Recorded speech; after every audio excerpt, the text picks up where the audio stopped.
That tells you that there is something out there. Pretty hard to spoof that. Absolutely. Los Alamos, Oak Ridge National Labs, MacDill Air Force Base, Edwards Air Force Base, the remote test site in Nevada, also known as Air Force Flight Test Center Detachment 3. That's the actual terminology for Groom Lake facility. From what I hear you guys saying, there's something. I don't know who's building it, who's got the technology, who's got the brains, but there's something out there that better than our airplane. So it's not us. That's one thing we know. We know that. I could say that with a very high degree of confidence. For someone to try to bust down the walls, it's not going to happen. You'd have to go to all these facilities, get into their vaults, then bring that out as a united coalition. Not one person couldn't do it. It would take a united coalition of acknowledged scientists to come forward with it.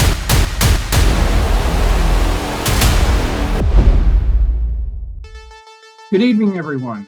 Thank you for joining me. I really appreciate it. And I want to thank everyone for growing this channel. We're getting more subscribers, so we're definitely maintaining an important part of our national history. And please like, share, and subscribe so we can continue to grow this channel. I've prepared more cases for you, and I have the paperwork and documentation to back them up. Certainly want to always use the source material so that we really have something as a foundation to stand on with these cases. Now, we'll go ahead and begin with the first case now.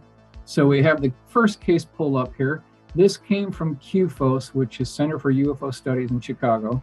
And the date is September 4th, 1967, Thessaloniki, Greece. And basically the setup on this case is that two brothers were on the third floor of their home, and one of them was fixing stereo equipment. The other one was just kind of looking out toward the city. And all of a sudden, this 25-foot diameter dish-shaped craft that had a number of lighted portholes along the outer circumference starts approaching this brother. And so this brother said, "Dimitri, come see this. What is this?" So the gentleman who was fixing the stereo equipment, he ran over to his brother. They both looked up and they saw this 25-foot diameter dish-shaped craft. It started getting closer and closer and closer. And then, ladies and gentlemen, it parked itself literally 20 feet above both their heads. Can you imagine this? 20 feet above their head. Very close sighting. We'll go ahead and move on to the next slide here. And you can see how close this was. It had kind of this dull gray gunmetal appearance. Again, you can see the lights around the outer circumference, and it had a dome on top. Very interesting configuration. And what I thought was very interesting, after reading the 5-page report and the flight path drawing that came with this, the primary eyewitness said that this thing did not fly. Okay, what he said is that it was gliding on an oil path in the sky. Those are his exact words, and I wanted to highlight that because it's just so unique. It's such an interesting way to describe this. So an oil path in the sky, that really describes how these things float very slowly across the sky. Now, eventually this craft moved off to the left and almost hit another building, but cleared that one and then slowly departed. And we'll go ahead and move on to the next slide here. And you can see, ladies and gentlemen, this is his original sketch. It's actually better than the drawing I put together, so I want to give him credit for this. So again, 25 feet in diameter. You can see it has a 5 to 6 foot diameter dome on top. The total cross-section height is about 7 feet. And then he's got these illuminated windows around the outer circumference. Very good drawing. So when you have a good drawing, when you have a flight path drawing, and you have a multiple eyewitness with at least a 5-page report, folks, it's a real case. It's a real case. It really boils down to how much do we trust our fellow men, our fellow women, our friends. So that's really what it's really all about. So we'll move on to the next case now. All right, now, this is an interesting case because I actually interviewed both witnesses. This is July 14th, 1978, Santa Clarita Valley, California. It was 9 p.m. Now, the primary eyewitness was just about ready to begin cleaning his pool. He had one of these long poles with a brush at the end of it. So his wife and children were kind of in the connecting room watching television. So he got up, he started, it's around 9 p.m. he starts cleaning with that long pool on the bottom of the pool, and all of a sudden, this 65-foot diameter dish-shaped craft hovers over the pool. It eventually parks itself 20 feet above the pool. Can you imagine such a close sighting? It's only 20 feet above the pool. We'll go ahead and move on to the next one here. And you can see this is the drawing that I did based on his original sketch. And we'll go along this thing really slowly here at the very top here. So no visible markings or insignias, no visible seams or rivets. Object wobbled slightly. Craft exhibited no noise. UFO flew above the pool at an altitude of, well, he said now, the latest information, about 20 feet. Now, what I want to highlight is it had about 10 dark colored porthole windows wrapped around the outer circumference of the dome itself. And then on the bottom, there was this concave section, and then indented into the concave section were these rectangular sections. There were 2 of them. And then there was this 8 by 4 foot forward clear transparent window where they could look inside. It appeared to be kind of lit inside. 18 feet diameter for the upper dome. The craft was about 15 feet tall, highly reflective finish. But then what I really want to discuss is if you look closely at the side view here, you'll notice that there's this S-shaped ski device, another one of these prongs or protrusions sticking out. And we'll go ahead and move on to the next slide here. And this is his original sketch from the actual eyewitness. So side view projection based on partial view from underside of craft, dome and center of craft, 4 to 5 windows. That's actually more than that now. And lights visible on approach, but no visible light hardware seen when close. Entire craft luminous as if light came from within. So that's what the original sketch looks like. And it was 20 feet above the pool. We'll move on to the next slide now. Here's his bottom view. And you can see this S-shaped prong device. It almost looks like Santa's sleigh, the rails on Santa's sleigh, or wrought iron he also mentioned, because I've got a new report from him. Concave center section, bottom of craft, equal distance in relation to the diameter. So there was these 2 rectangular devices built and integrated into this bottom concave section. Now we'll move on to the next slide here. And you can see, I asked him when I did the interview to do a rough sketch of what these prongs look like. And he actually did. This is his original sketch of what these prongs look like. So it's got this S-shaped curve to it, and then another curve below that. And then within this S-shaped curve, there's more of these, you could call them scallop curves within the S-shaped curve. That's what he described. He kind of thought that this was like a hanging device. He didn't quite know what that was. Wife saw it as well. Again, are we looking at a high voltage electrical dissipation apparatus? That could be what we're looking at here. So this is the detailed view of S-shaped rails on the bottom ledge of the craft. We'll move on to the next slide here. Okay, so what I did is I took his original sketch, I did a side view, and now you can see the S-shaped ski rail with this integrated scallops on the inside. So I think that's very interesting. Now, if we move to the next slide, he did mention that it reminded him of wrought iron designs, or kind of like a wrought iron fence. And so that's what we pulled up here. So you can imagine these sticking out of the leading edge of the craft itself. Now, at this point, this has been about a year and a half. I actually interviewed both the husband and the wife. They described this in detail. And we're going to skip on to rolling the clip, about a 3-minute clip, where they describe this craft in detail and the S-shaped prong as well. Somewhere like that. Okay. In height, I looked at where it was, situated above the ground, and looked at our second floor of our house. Right. And I thought, okay, so 1.5.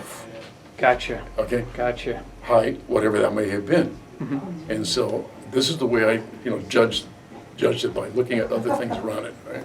Right. Now, Okay. Any electrical humming noise whatsoever? absolutely zero. Nothing. Huh? Silence. Not a sound. Really, Not a sound. just amazing. Amazing.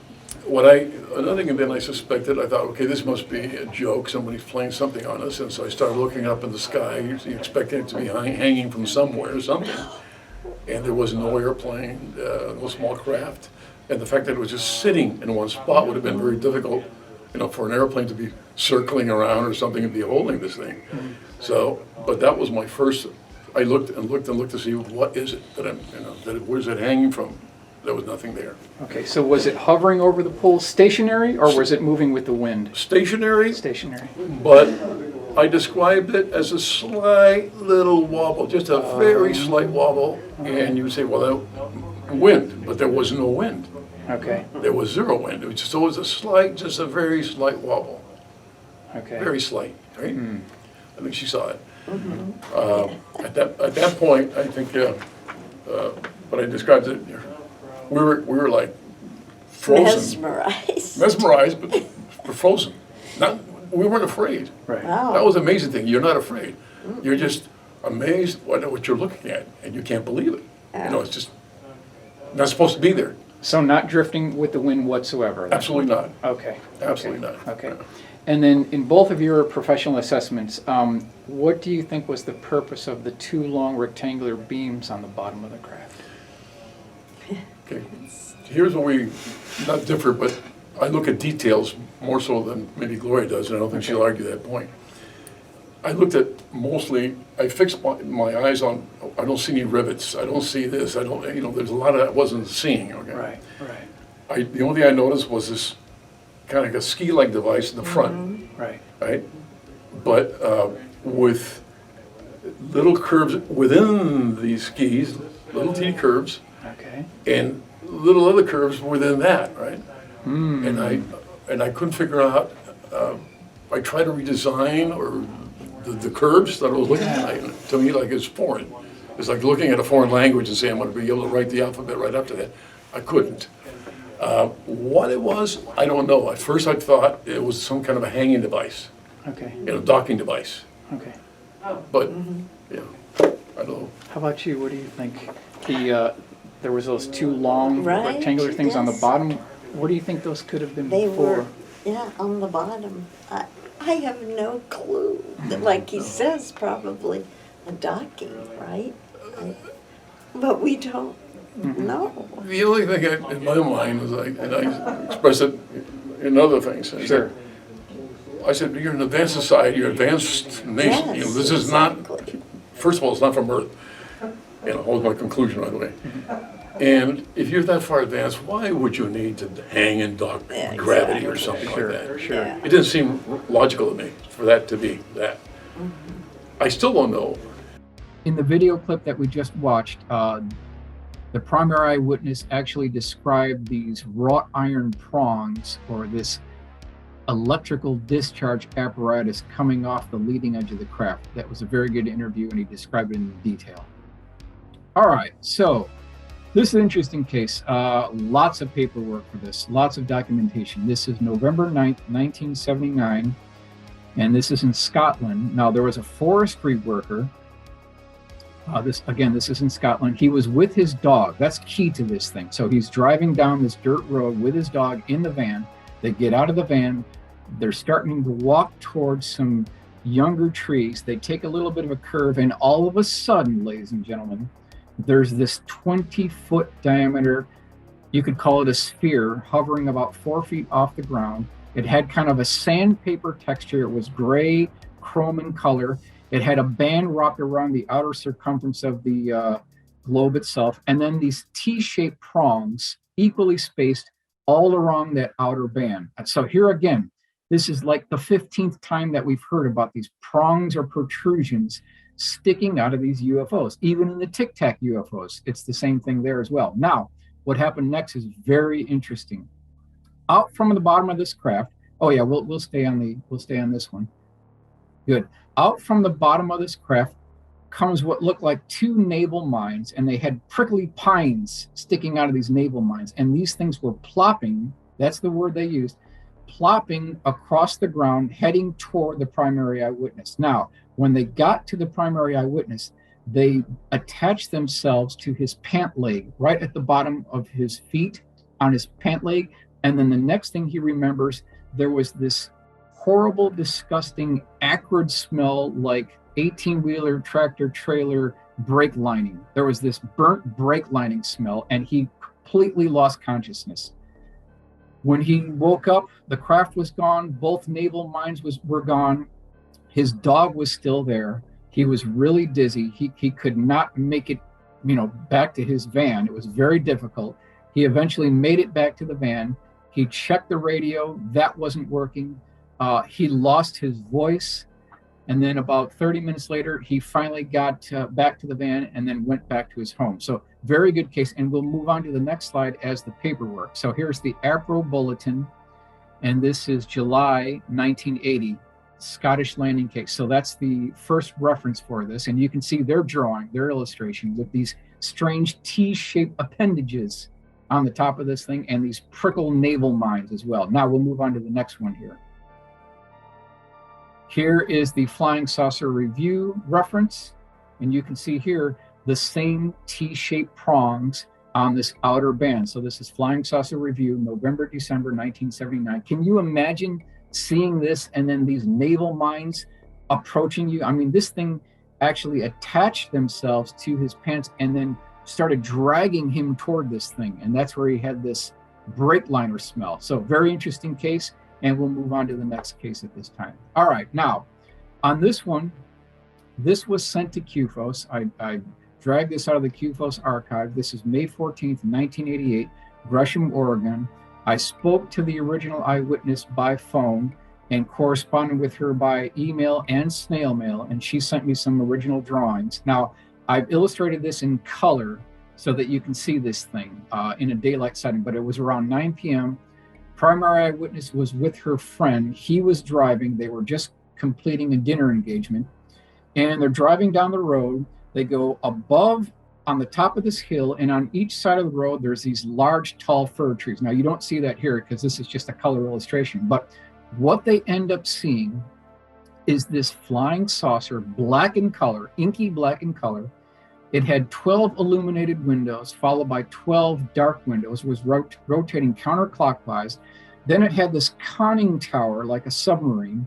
And on the top of the conning tower, there were 2 half basketballs that were red in color, and then a prong or protrusion sticking up from the top of the conning tower. So that's now case number 16, where we've seen these prongs or protrusions. We'll move on to the next slide now. Here's the drawing based on her original sketch. And you can see the 2 foot by 4 foot rectangular pole sticking up. You also see these red lights. They were on the top of it. And you can see that it had these illuminated windows that were about 12 in the beginning and then 12 dark, about 40 feet in diameter. Craft was rotating and they just couldn't imagine what this was. Now, what's interesting is when this sighting was almost completed, they saw this craft depart their local vicinity. And then as a commercial airliner was landing at the local airport, this craft went from about 20 feet below the tops of the fir trees to about 3,000 feet altitude in about 3 seconds, like literally 3 seconds. It popped itself and did an orbit around the back to the trailing part of the aircraft and then moved off to the left wing, just below the left wing. And then she said when that thing got quote unquote tired and bored of doing that, it took off at a very high rate of speed. And we'll move on to a world exclusive illustration. This is in the next one here. You can see this is again by my friend Rudy, and this is a very accurate representation of what this craft looked like. You can see the fir trees on either side, this 40-foot diameter UFO with the conning tower and the basketball half domes on top. And this is just, again, the goal of this channel, ladies and gentlemen, is to preserve an important part of our national history by the use of illustrations to make these UFO cases come alive. I want to thank you for your attention today, and please like, share, and subscribe so that we can grow this channel. And thank you for your attention. And that tells you that there is something out there. Pretty hard to spoof that. Absolutely. Los Alamos, Oak Ridge National Labs, MacDill Air Force Base, Edwards Air Force Base, the remote test site in Nevada, also known as Air Force Flight Test Center Detachment 3. That's the actual terminology for Groom Lake facility. From what I hear you guys saying, there's something. I don't know who's building it, who's got the technology, who's got the brains, but there's something out there that better than our airplane. So it's not us. That's one thing we know. We know that. I could say that with a very high degree of confidence. For someone to try to bust down the walls, it's not going to happen. You'd have to go to all these facilities, get into their vaults, then bring that out as a united coalition. Not one person couldn't do it. It would take a united coalition of acknowledged scientists to come forward with it.